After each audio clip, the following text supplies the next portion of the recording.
Hello,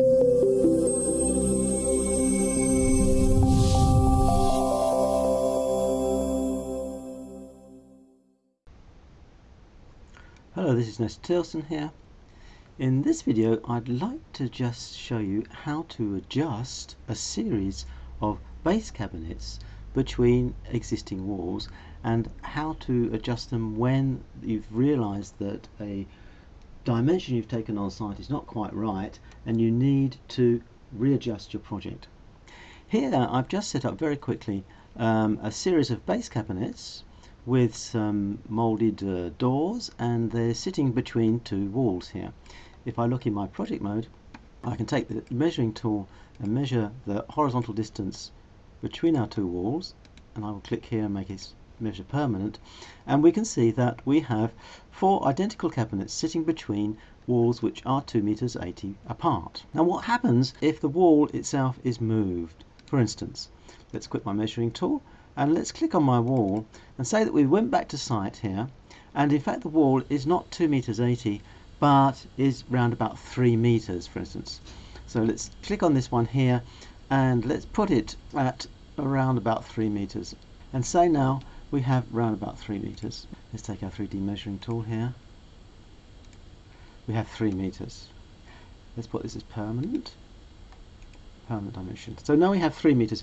What do we do to make our kitchen elements fit now between our two walls, which are now 3 meters? You see here we now have a gap. Well, we have 3 possibilities. We can just add a filler. Polyboard has got a filler option in the latest version. We can just select this last cabinet, press Control, select the wall, click right, and in the menu we have Create a Filler. Polyboard will set up an elevation view and show you the position of the filler between the last cabinet and the wall. Over here on the right hand side in the properties of the filler we have the materials that we want to use. So let's use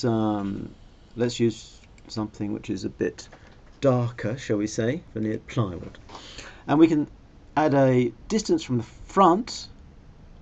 So let's put it back 60 millimeters from the front, and if we click OK, we now have this filler which goes in here. So look what this is good.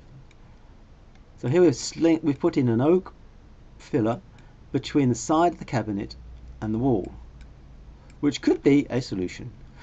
Not a very elegant solution, but a possibility. Let's go back and take away this filler.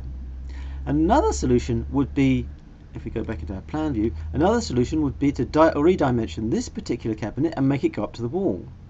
So if I click on this cabinet here, let's use the measuring tool before, horizontal measurement, and I take the side of the cabinet to the wall. We have 200. Let's see what our dimension from the end of this cabinet to the wall here is 900. What we would like is for this cabinet to be 900.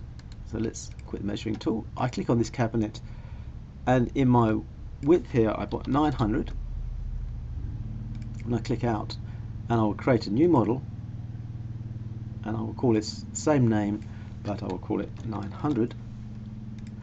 And now our cabinet has been redimensioned and put up against the wall.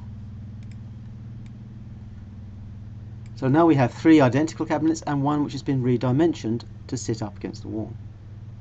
Another possibility would be to redimension all the cabinets so they're all the same dimension. How do we do that? Let's go back to our original model here with all our cabinets exactly the same.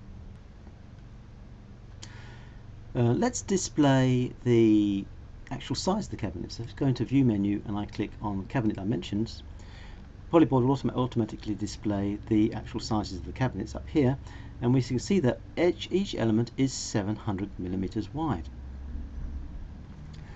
Now if we want 4 elements to fit into 3 meters here, we'll have to divide 3 meters by 4, which makes 750. So how do we make all these cabinets 750 millimeters wide? Well, let's just click on any one, and go into properties here, and in the width put 750. I valid 750. This time when I have the option of save modifications in model or create new model, I will choose the option save the modifications in the model, so that all instances of this model in my project will be redimensioned. I click OK, And now all the models have been redimensioned, but they haven't been changed position. So to change them to position, I'm just going to click on it and drag it into the corner here, and then I'm going to drag up the others up against it. And now if we look in our dimensions here, all the models have been changed in the project to 750, and now we have the same size cabinet between the two walls. So you can see, using these methods here, you can modify your project as you go according to the way your dimensions of your project change, and you have the choice of adding a filler, changing the dimensions of one of the elements, or changing the dimensions of all the elements to fit in between your two walls. Hope that's been interesting for you. It's a very simple tip, and hope to see you soon in another video. Goodbye.